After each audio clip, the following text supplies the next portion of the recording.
Hi guys, welcome back to the Apex Racing Academy track guides. Alex Simpson here in the Mercedes AMG GT3 around Daytona. Basic track guide for you this week. Sorry it's a tiny little bit late. Good still for the Daytona 24. Yeah, just back from Vegas, one day back, and then away for 4 days at Autosport. So absolutely fried at the moment, but it's been a crazy couple of weeks and a lot of fun. Right. Here we go then. Let's take you through this lap around Daytona. Lots of time to obviously talk on the oval section and the straights because it's all about sort of speed really is Daytona. You can have a fantastic car through the infield, but if it's no good on the straights, you're just going to get absolutely mugged. Coming into turn one, you sort of want to take a wide line in. This is probably as extreme as you can get without getting an off track.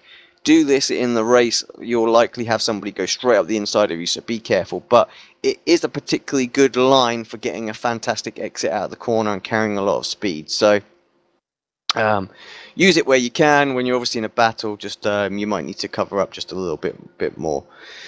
Coming into the first of the right-hander, spot the cones on the right, brake before those. We're going to take a late apex into this corner. We want to pick up basically the curbing on the right about halfway through that curb as well. As soon as we do that, we want to pee back onto the gas and use sort of like this little bit of runoff area that we've got here up until the to the curb.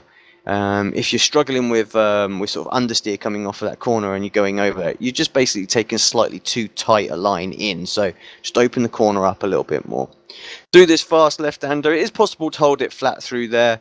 I tend to have just the tiniest lift, so it makes it easier for me to get over to the left-hand side. The time you gain or lose is very small.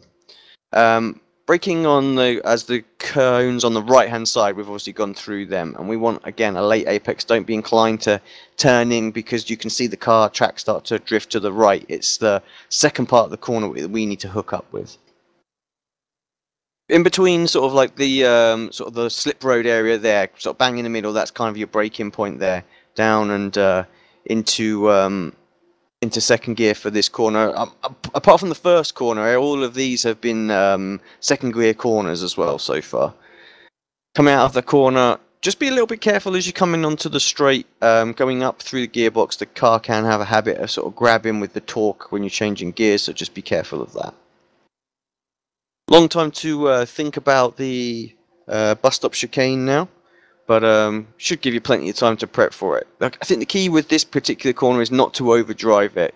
Where you're gonna find most of your time is actually on the exit, because all of the speed that you carry is going to run all the way down to the start-finish line. So it's absolutely paramount to get that exit right more than anything.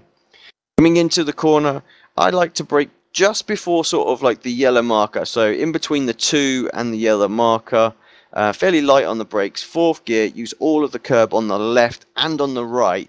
What you want to do is you want to get this front end to bite so you can hit that right hand curb as well. If you're just a little bit wide like I was there, it does mean that you just sort of struggle to pick up the gas as early. I've not really lost a great deal, but somebody who's going to be completely on the right hand side of that curb, on like the third curb, will be on the power way earlier than I am, and even if they've took a little bit less speed through, I can guarantee that they will have caught the time up by the time we reach the start finish line, just because they would be carrying maybe a couple of Ks extra off of the actual corner.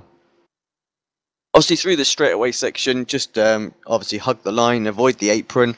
We'll see that iRacing have rules in regards to using the apron. If you go down there and can't get back up and you wreck somebody, then you are liable for a protest, so just be a little bit careful of that.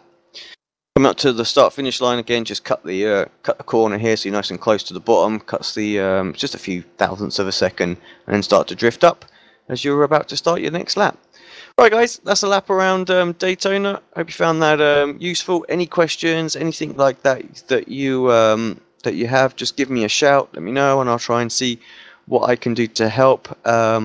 Hopefully I should be able to get a basic setup up anyway, but there's already been tons shared for the Daytona 24. So hope you have a good weekend, and I'll catch you again next week.